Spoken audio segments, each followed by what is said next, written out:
살피시는 주 내 맘을 아시네 내가 주를 더욱 사랑하길 원하네 내 삶의 주관자 선한 길로 이끄소서 주 발 앞에 나의 삶을 드리네 주의 선하신 그 인자하신 내 평생에 늘 함께 하시리 나의 갈 길 달려간 후에 주 얼굴 뵈리 주 품에 안기 할렐루야. 말씀과 기도로 하루를 여는 여러분을 사랑하고 축복합니다. 우리는 이 세상에 많은 사람이 살고 있다는 사실을 인지하지 못하고 살아가다가 깨닫게 되는 때가 있습니다. 명절이나 때가 되어 묘지를 방문하게 될 때 이런 생각들을 하게 되죠. 비슷한 이름들이 반복되고 같은 성씨가 줄지어 새겨진 묘비를 보게 될 때 말입니다. 그리고 그 묘비 옆에는 여러 이름들이 함께 적혀 있습니다. 아버지의 이름이, 어머니의 이름이, 그리고 아들, 손자의 이름이 적혀 있죠. 한 사람 한 사람의 삶은 끝났지만 그 사람들은 혼자가 아니었음을 보여주는 것입니다. 한 사람의 인생은 하나의 흐름 안에 묶여 있었던 것이죠. 묘비에 새겨진 것은 죽음에 대한 기록이지만 그 배열은 한 가족의 이야기입니다. 누군가는 떠나고 누군가는 남습니다. 그리고 또 누군가는 그 자리를 이어받습니다. 오늘 본문은 이와 같은 이야기를 다룹니다. 죽음에 대한 기록처럼 보이지만 그 속에서는 하나님께서 이어가시는 하나님 나라의 계보가 흐르고 있었습니다. 함께 묵상 하나님 말씀은 창세기 5장 1절로 32절까지입니다. 말씀 듣고 묵상 나눔하겠습니다. 이것은 아담의 계보를 적은 책이니라. 하나님이 사람을 창조하실 때 하나님의 모양대로 지으시되 남자와 여자를 창조하셨고 그들이 창조되던 날에 하나님이 그들에게 복을 주시고 그들의 이름을 사람이라 일컬으셨더라. 아담은 130세에 자기의 모양 곧 자기의 형상과 같은 아들을 낳아 이름을 셋이라 하였고 아담은 셋을 낳은 후 800년을 지내며 자녀들을 낳았으며 그는 930세를 살고 죽었더라. 셋은 105세에 에노스를 낳았고 에노스를 낳은 후 807년을 지내며 자녀들을 낳았으며 그는 912세를 살고 죽었더라. 에노스는 90세에 게난을 낳았고 게난을 낳은 후 815년을 지내며 자녀들을 낳았으며 그는 905세를 살고 죽었더라. 게난은 70세에 마할랄레를 낳았고 마할랄레를 낳은 후 840년을 지내며 자녀들을 낳았으며 그는 910세를 살고 죽었더라. 마할랄렐은 65세에 야렛을 낳았고 야렛을 낳은 후 830년을 지내며 자녀를 낳았으며 그는 895세를 살고 죽었더라. 야렛은 162세에 에녹을 낳았고 에녹을 낳은 후 800년을 지내며 자녀들을 낳았으며 그는 962세를 살고 죽었더라. 에녹은 65세에 무두셀라를 낳았고 무두셀라를 낳은 후 300년을 하나님과 동행하며 자녀들을 낳았으며 그는 365세를 살았더라. 에녹이 하나님과 동행하더니 하나님이 그를 데려가심으로 세상에 있지 아니하였더라. 무두셀라는 187세에 라멕을 낳았고 라멕을 낳은 후 782년을 지내며 자녀를 낳았으며 그는 969세를 살고 죽었더라. 라멕은 182세의 아들을 낳고 이름을 노아라 하여 이르되 여호와께서 땅을 저주하심으로 수고롭게 일하는 우리를 이 아들이 안위하리라. 라멕은 노아를 낳은 후 595년을 지내며 자녀들을 낳았으며 그는 777세를 살고 죽었더라. 노아는 500세 된 후에 셈과 함과 야벳을 낳았더라. 오늘 본문은 족보를 다루는 장입니다. 이 본문은 화려하지 않죠. 기적도 갈등도 극적인 상황도 등장하지 않습니다. 다만 이름과 나이 그리고 죽음이 반복될 뿐입니다. 그러나 성경은 이 조용한 장에서 가장 깊은 이야기를 들려줍니다. 오늘 본문은 인간의 역사가 아니라 하나님 나라의 역사입니다. 죄로 인해 죽음이 들어왔지만 하나님은 그 죽음의 한가운데서 생명의 계보를 이어가십니다. 인간은 끊어질 것 같지만 하나님 나라는 끊어지지 않습니다. 하나님은 세상의 계보를 시작하실 때, 이 세상을 창조하실 때 어떤 모습이었을까요? 1절과 2절입니다. 이것은 아담의 계보를 적은 책이니라.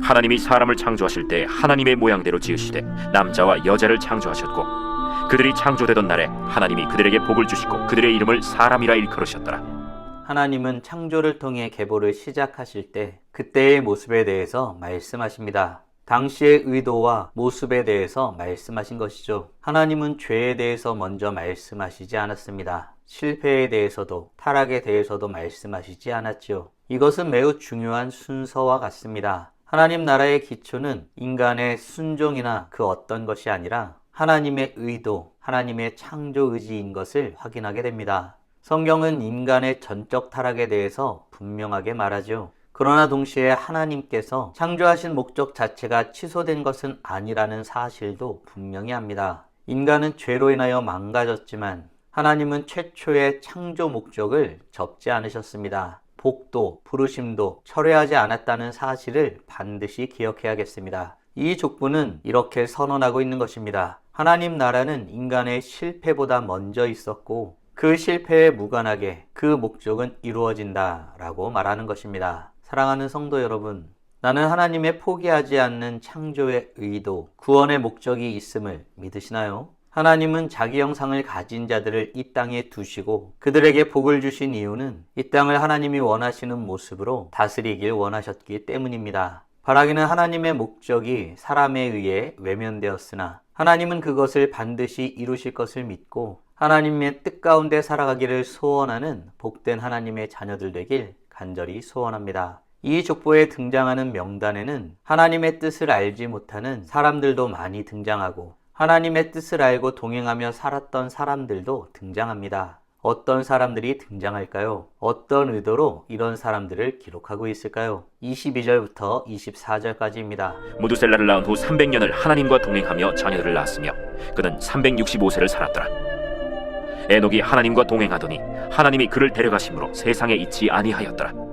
하나님의 뜻을 알고 동행하며 살았던 사람들이 있다는 사실은 우리에게 큰 위로와 소망이 됩니다. 수많은 이름과 숫자 사이에 에녹의 삶은 다르게 기록됩니다. 그는 오래 살았다는 말로도 많은 업적을 남겼다는 말로도 설명되지 않습니다. 단 하나, 하나님과 동행했다는 말로 그의 삶을 설명하고 있습니다. 동행은 속도를 맞추는 것입니다. 방향을 함께하는 것이죠. 앞서가지도 뒤처지지도 않는 삶을 말합니다. 하나님 나라는 뛰어난 사람을 통해서보다 하나님과 함께 걷는 사람, 그들을 통해 드러납니다. 에녹의 삶에는 죽었다라는 말은 없습니다. 이것은 죽음을 부정하는 메시지가 아니죠. 하나님 나라의 최종 방향을 가르쳐주는 말입니다. 하나님과 함께 걷는 삶이 결국 어디로 가는지를 보여주는 것입니다. 사랑하는 성도 여러분, 오늘 나의 삶은 하나님과 보조를 맞추고 있나요? 아니면 하나님 없이 앞서가고 있지는 않나요?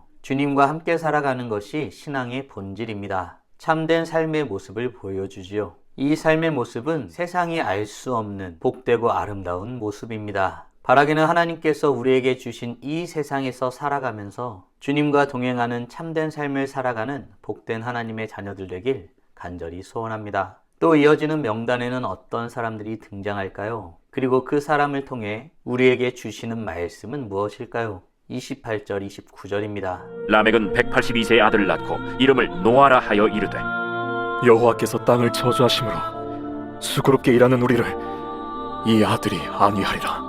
노아의 아버지 라멕은 아들의 이름에 자신의 소망을 담습니다. 그는 땅이 저주받았음을 알고 있었죠. 삶이 수고롭다는 것도 알고 있습니다. 그러나 그는 그 현실의 모습을 세상의 본질적인 최종의 모습으로 여기지 않았습니다. 그의 아들의 이름을 노아라 하여 쉼이라 하였습니다. 하나님이 안위하실 것이라는 뜻을 담은 것입니다. 아직 아무 일도 일어나지 않았지만 그는 하나님께서 다음 세대를 통해 일하실 것을 믿었습니다. 하나님 나라는 늘 이렇게 이어지죠. 한 세대의 탄식 위에 다음 세대의 약속을 얹습니다. 성경이 말하는 소망은 감정이 아니라 약속에 대한 신뢰입니다. 아직 보이지 않아도 하나님께서 말씀하셨기에 기대하는 것입니다. 사랑하는 성도 여러분, 오늘 우리는 아담의 계보에 대한 내용을 묵상하였습니다. 다음 질문들을 통해 말씀을 정리하고 더 깊게 묵상해 보길 원합니다. 하나님은 이 세상을 의도 가운데 만드셨고 계보 가운데 그 의도를 이루어 가심을 믿으시나요? 아울러 이 세상을 사는 우리 인생의 최고의 모습은 주님과 동행하며 살아가는 것임을 믿으시나요? 주님과 동행하는 삶을 살아가기 위해 지금 당장 할 수 있는 일은 무엇이 있을까요?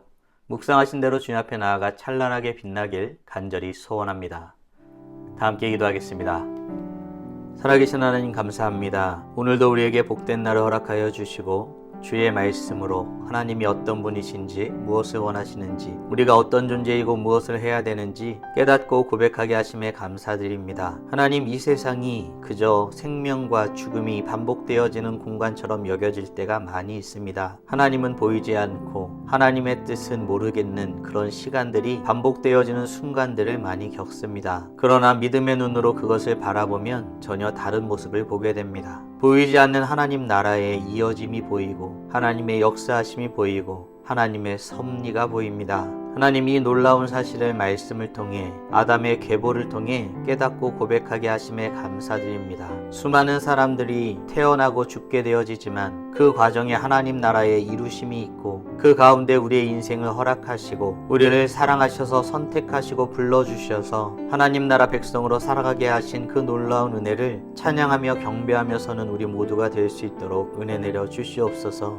주님을 알기 원합니다. 주의 행하심을 알기 원합니다. 그 놀라운 일들을 고백하면서는 우리 모두가 될 수 있도록 은혜 내려 주시옵소서. 오늘까지의 모습 가운데도 주님께서 행하신 것을 고백하며 앞으로의 삶도 주님께서 행하실 것을 기대하며 살아가는 우리 모두가 될 수 있도록 은혜 내려 주시옵소서. 주님을 바라보는 마음으로 말씀을 가까이 하고 주님 앞에 기도의 모습으로 나아갑니다. 이로써 찬란하게 빛나는 우리 모두가 되게 하여 주시고 오늘도 주님과 함께 살고 이웃과 함께 살아 우리의 삶을 통하여 영광 돌리게 하여 주시옵소서. 이 모든 말씀 우리 주 예수 그리스도의 이름으로 기도드리옵나이다. 아멘.